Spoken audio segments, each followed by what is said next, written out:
All right, welcome back to another episode of Paladin Financial Talk. I'm your host, Nikki Foley, and I'm with the magnificent Mr. Tony Shore. Woohoo! Yes. Great to be here. Well, thanks for doing this with me, Tony. I always enjoy it.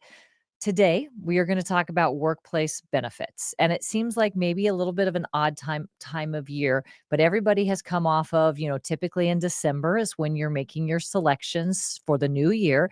And you may or may not have put a lot of time into that. And I want to talk about, the offerings that employers make and how to focus on maximizing that. And then what does it mean for the long run? Potentially as you go into retirement if you make those decisions early on. So that's where we're going today.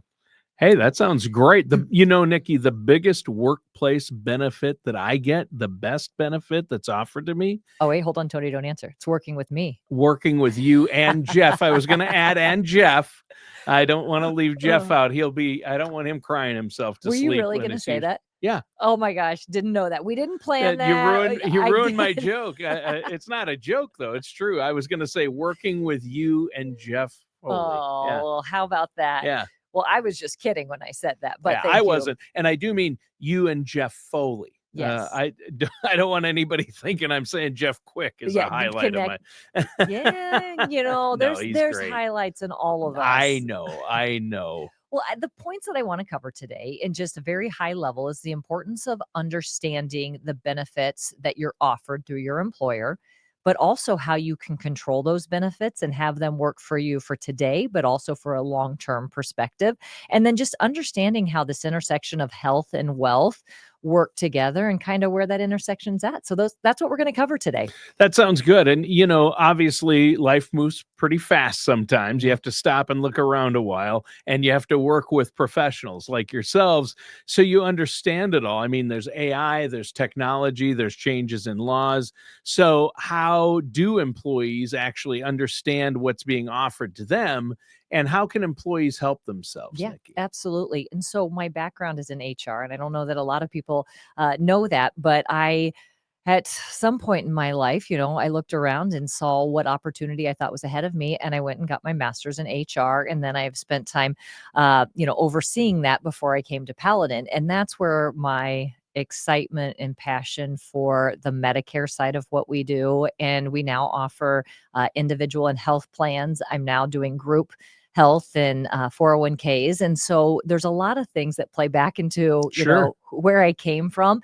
And that's where I have so many of these aha moments about benefits is as an employee, you have gone through most of your world. So a W-2 employee is when I say employee, you spent most of your world HR or the team that you're working for, they're presenting and they've already kind of vetted everything for you and take your pick between, these three insurance plans or whatever it might be. And you don't have to think very hard because it's all been worked out for you. But by the time you come to get maybe Medicare, there's a lot you have to think through, and there's maybe some lingo that you've never paid attention to. And so I want to kind of rewind, and I want the show to be for everybody because it could be about those that are just getting started in their career, or those that are coming out the other end and some of the things that they need to think about, and then everybody in between of what are some of the decisions and how can I optimize what's right in front of me. Yeah. Well, Nikki, one of the main things that I look back on, and hindsight is 2020, that I wish I had done that I didn't do was understand my workplace benefits when I first, got out of school, got started in full-time work. I did not take advantage of benefits or see the value in benefits. And I think a lot of young, not to throw them under the bus, my kids are all in their 20s now, all three of my kids, but I really drove that point home with them. You need to start a 401k. You need to contribute as much as the match. There's so many things with workplace benefits that people don't realize, even later in life, because benefits are always changing. I just always HSA. I don't need to think about that. There are so many aspects. Mm-hmm. Absolutely. And in fact, I was going to put you on the spot and just say, as you have been in the work world for so many years, did you have any aha moments? And I think you just shared with us a number of them. Yeah. I mean, I learned about employee benefits as I went. I wish I would have known them up front. Yeah, Yeah. absolutely. And so as we're talking about employee benefits, I would say let's just name a few of these. So, our listeners making Sure. sure that they understand what we're talking about. I think the most common offerings that you get from an employer is going to be health insurance. And Yes. there's some variations on that.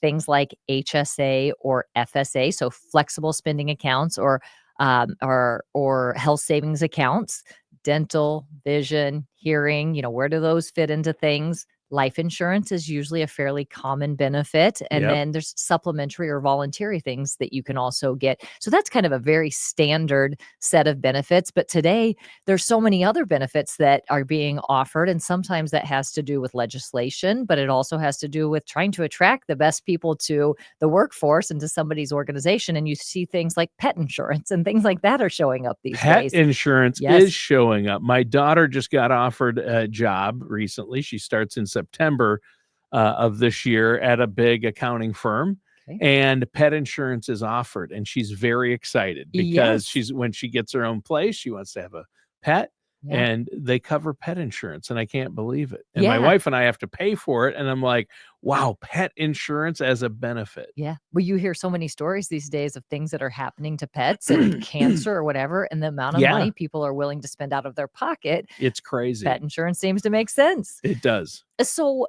just starting with I think we could probably spend a whole episode on each one of these, but trying to keep this high level for our listeners. First of all, I'd say having somebody in your life that's maybe a little bit ahead of you, giving you the layman's version of things. If you can Yes. if you can figure out who that is, whether it's a parent like you just talked about drilling things in with your kids, Yep. or maybe it's somebody in the workforce, don't hesitate to ask if you're on the earlier end of having benefits. But I just want to start with the health insurance side of things. Sure. Typically, there's two options, and I'm going to use very basic wording here so that hopefully everybody's comfortable, but traditional insurance or high deductible insurance. Traditional is going to be typically comes with a higher premium, and you have less copays along the way.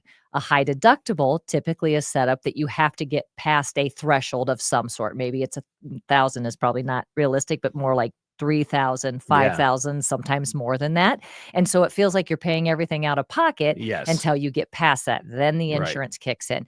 And so there's pros and cons to each one of these, but actually understanding where the pros come into them is really important because if you can start taking advantage of really it's about putting in your pocket for the long run, that's the ideal situation, and that can It happen is. even with your insurance, and you're probably saying, "How in the world are we talking about putting money in my pocket when we're talking about health insurance?"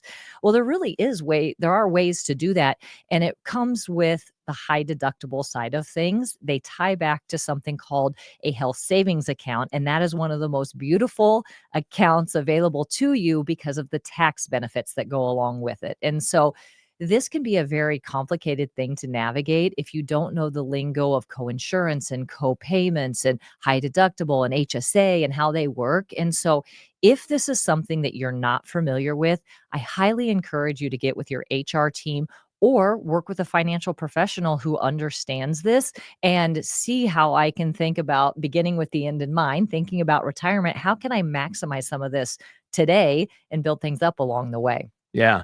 Yeah, like you said, an HSA is an incredible account. It's the only account in the IRS tax code that will allow you to put money in and get a tax break on it. You don't have to pay money on that taxes. It goes in tax free. It grows within that Yeah, account tax free. And when it comes out, you don't pay any taxes on the growth or the exactly. principal. And it's the only account where you never pay taxes on the money that's inside it. Now you have to use the money when you pull it out on healthcare expenses, but as we know, as any adult knows out there, especially any parent, but any adult or anybody who's a senior, they know there are a lot of healthcare expenses. So you're Absolutely. always going to need that money. You could save up. You could have a three if you had somehow had $300,000 in an HSA account.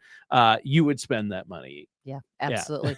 And people get fearful of potentially having to pay for medical expenses out of pocket, and that's where that Right. high deductible plan comes into play. But sometimes if you weigh the pros and cons, you'll find that it may even though you're going to have to pay some out of your pocket, it may not be as much as you would have paid in premiums in the first place if you're a relatively healthy person. And so having somebody think through some of these things with you is really a valuable thing. And so, again, diving in and not just setting it, forgetting it. Another thing that I see quite often is high deductible health plans didn't come into play until really, let's say, the last 10 years. And so anybody that started in the workforce before that, you get used to what you know and the set it and forget it. And that's what happens with people's benefits is they set it and forget it. And so they might Right. not take time to explore what it could be. And really, when you get into closer to your retirement age, it could be really good for you because that's when you think about using those dollars potentially for after you retire Yes. or for long-term care insurance, paying premiums, such as your Medicare, original Medicare or Medicare Advantage. So anyway, just partnering with somebody, I think, is a key if you don't understand this. Yeah, I think it's huge. And there are so many aspects to your benefits that people don't always understand. And you made a great point there that we should note.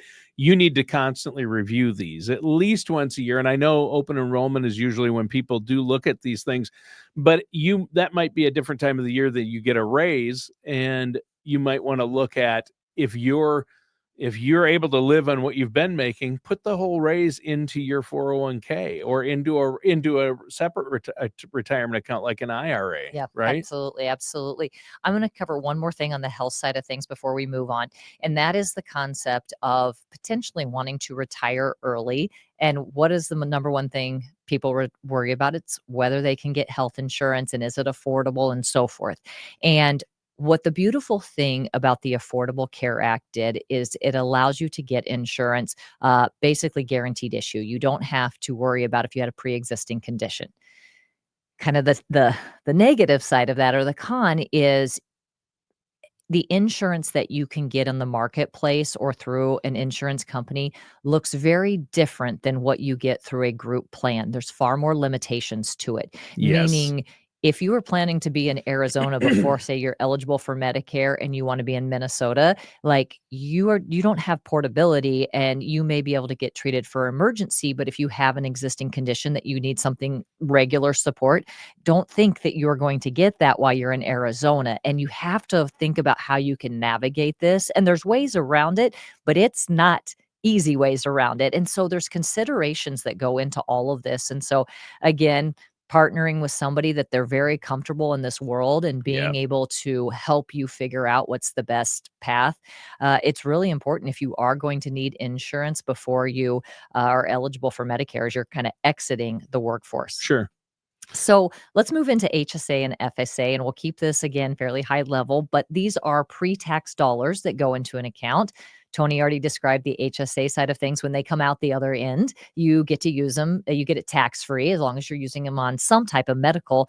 And usually it's very broad. I mean, you can buy some cough syrup along the way. You can buy these over the counter things. You Aspirin. Yeah, aspirin. You know the new, like the massage guns that are so Yeah. popular right now, like that falls under it. So it's really quite broad where you can spend your money, and there's a lot of rules that go along with these. And so again, consulting with your HR team as you're coming into the workforce and knowing, would I be an eligible person to take advantage? Who might be the best candidates for them? And I'm not saying that everybody is. Really, when they came into my perspective is when I had kids, that I don't know that I would have used my FSA account. I just am fairly healthy, and so might not have been right then. But the minute you have kids, your expenses go up. You also need the benefits from if you're going to be in childcare. There's a childcare version of it, and so ask the questions. Don't sit back and wait for something to happen to you because there's so much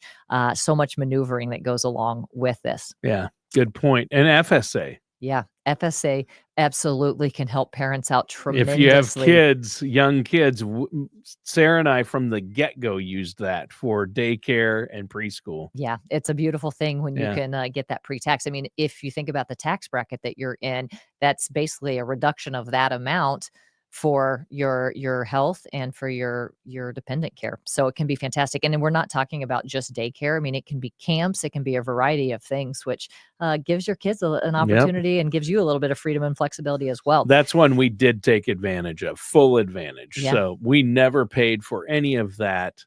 We paid for all of it using an FSA. And you think about sometimes you hesitate to have money come out of your paycheck because you think about that. You need every dollar these days. It's an expensive way to live, but if you can have the clarity that I am going to get more for my dollar by doing it this way, then, I really encourage individuals to look at that. It's money we would be spending out of our account anyway, but now Exactly. we're spending it tax-free. Exactly. That's the only Yep. difference. And I would say on the HSA side of things, there's a lot of things that if you are in a high deductible plan and contributing to an HSA and you're preparing for Medicare, the Medicare insurance companies, they pay agents and brokers in the field to support you. You would not pay out of pocket to go see somebody that specializes in Medicare. I highly encourage you, if you have an HSA account, to meet with somebody like myself or anybody related to the Medicare, because there's so many moving deadlines and parts, and HSA is one that you are impacted by that, and it's taxed and you can't undo things sometimes. And so when you're working with those pre-tax dollars, it's really critical that you get the advice that you need along the way. Yep.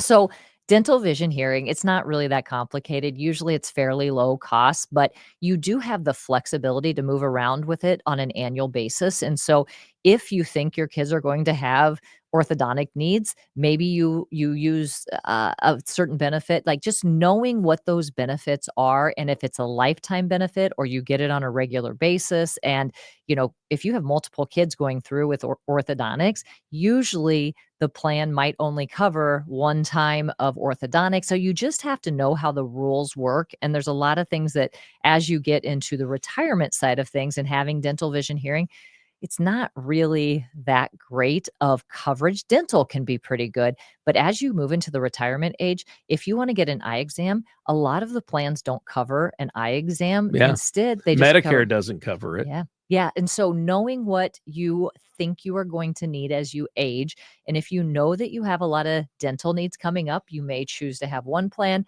and then you can actually have two dental plans at a time. And so there's ways to be very creative. Yeah. And you just need to make sure you do a little planning. But guess what happens? Life happens and you don't do it. But if you can take some time to say, I'm going to focus on my benefits and what I have, let me maximize those, it'll pay off really for the long run. Yeah, it really will. And especially if you're employed, Sarah and I each have a vision plan, and we use both, and we can combine them. Yeah. When you go in, the place will say, okay, you have this and this, let's run it for you. You're getting glasses and eye exams for the kids. Yeah. So. And I see that so often on the dental side. If you are somebody that needs a lot of dental support, a lot of times they tap out at $1,000 worth of benefits or $1,500, and you can combo and have two plans if that's something that might be a fit. And if you're retired, like you were saying, Medicare directly doesn't cover vision, hearing, and dental, but the Advantage plans, some of them do. Yeah. But you have to look, like my father today got his hearing aids. He went and picked them up. He wrote a check for $2,400. Now, as insurance, his Advantage plan covered $1,500 maybe. Yeah. Of the exam and the hearing aid. So it's good he had that. Yeah, absolutely. Yeah. Absolutely. And I think even just choosing to be a little bit thrifty. So you may have seen let's just say a vision person, an optometrist, all the way through when you're on group insurance, but then you move to the Medicare side of things. You may need to reevaluate if you really need to see that same person. If you really don't have much in the way of issues, like you could see somewhere that's a little thriftier, maybe tied to a Target or a Walmart or a Sam's Club, because the exams at your optometrist that you've been going to all those years may be a little more expensive, and you just simply don't need the care. True. And so being creative and not just doing what you've always known is important in all these categories as it relates to benefits. Yeah, reviewing it and questioning, okay, are there better options every year? And I know this is something that you like to help your clients out with too. Absolutely. If they have This questions. I am one big dork when it comes to the health and the medical side of things. I love it. I love to be able to figure out what your needs are and Yep. how we find the right And carrier. you're really good with employer benefits, as you explained. So that's really important. Yeah, and I think that just you saying the employer benefits and tying it to as you're transitioning into retirement, one of the things that HR teams are traditionally not that they're just not trained in this because their goal is to focus on the employees. They're current employees. Exactly, and as they are transitioning you to retirement, guess what? You're no longer their employee, and Right. so their training oftentimes ends when you walk out the door, but there's some really key deadlines that may need to be communicated or you have to educate yourself on so that you don't miss a deadline related to Medicare potentially, or there's a forms that need to get filled out that you just don't know about until you get in halfway, and then you realize I should have done something, and it would have been nice if the HR team would have communicated that. And it's again, Sure. just educating yourself and taking control of your own destiny is really important on this. Yeah. Another one that's very common is life insurance. And sometimes this is going to sound so silly, but as you are like starting as a new employee, you oftentimes are just thinking about you want to perform well in your job. You're not thinking about all the forms they handed you by the HR team initially. And sometimes people forget to sign up for the life insurance that comes as part of the group plan as an employer or as an employee with an employer.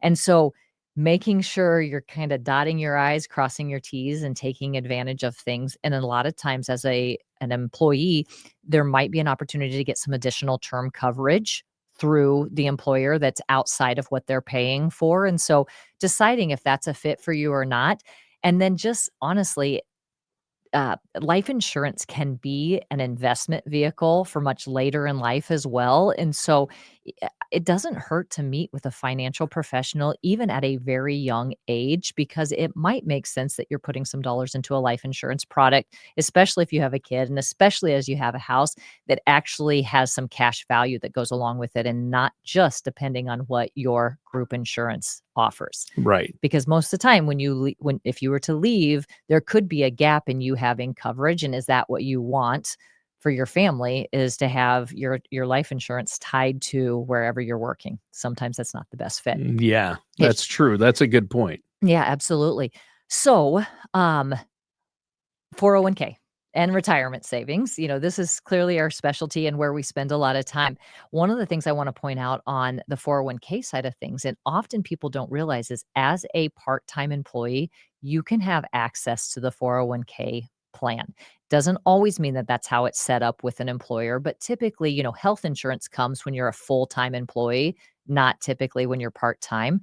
That's not necessarily the case for a 401k. So let's take the example of you are a student or you have a child who is, working in a part-time position. It could be at Target or Sonic or wherever else. Sure. They may be eligible for the 401k. And if you can get started at a young age, just getting some money put away, what a great habit to create even in a part-time position.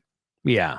That is huge. And Yeah. so one of the things is as a whoever the young people in your life, if you can make sure that you encourage them to ask what that looks like, get them started and help them get on their way with that. And then the matching side of things, clearly most people know when there's a match, but you think about people don't oftentimes think about that as being free money. And so if you can put in just enough at least to get your match, and then you can reevaluate clearly if you can do more, but get that match is For the sure. key. Yeah. Yeah, that's one thing that when I first started working, I wasn't even thinking about, right? And I think that's common. I really Yeah. do. Or you know that you need to, but guess how fast the years go by. And then Right. you're 3 years in or 5 years in, and we have some really good numbers that can show you what just a handful of years can make a difference Yeah, because that in the later. match becomes compounding interest Mhm. along with the rest of the money you're putting in, Yeah, and that's free exactly. money, and then it's gonna compound. Yeah, it's great. Exactly. We oftentimes encourage once you get past the match, you have some decisions to make, and it is a situation where potentially outside of your 401k, you may have better access to more funds, more control of things. And so that's when, yes, start putting money away. That's the number one thing. But if you can do and you can take it upon yourself to meet with a financial professional, you might find that just getting the match and then doing something different if you have some excess dollars might be a better fit and might be a better long-term decision. And so Yeah, instead of maybe putting additional money into your 401k after you get the full match, always put enough in to get the full match. Then maybe you want to start putting the other money into an IRA or open a Roth, something like you that. got it. Yep, Yeah. that's exactly. And so again, consult with a financial professional. There's all kinds of other things to think about and to be creative. So whether it's the life insurance side of things or supplementary offerings, I think about when I was getting ready to have our first kid. Again, the teacher presents itself when the student is ready. Well, I had short-term disability, insurance. I can't remember this for sure. Jeff and I were talking about it. I think I may have had a hospital or a critical illness policy as well that basically covers, the time that you were in the hospital, can give you some additional dollars if you're not getting paid for maternity leave. And so taking advantage of what's out there is really, really important. And most of the time people don't know how to navigate it on their own. Right. True.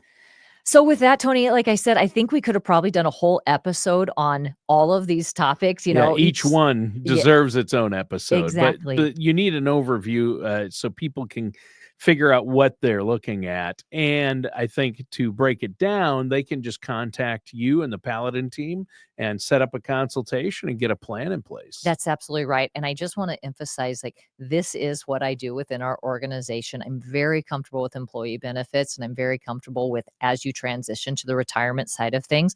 And the beautiful thing is like this is part of a financial perspective as well. Oh, And so sure. being able to marry the two things together, if you are young, we will meet with you because there could be opportunities to set yourself up for the long run. If you're preparing for retirement, we will meet with you and we'll figure out is there things that you can tweak as you start to go into retirement? And so I love this. I'm one big dork on it. And I think it's all about securing a financial future when you're looking at the health side of things as well. Yeah. Well, Nikki, you covered a lot Well, I of tried ground to in a short amount of time.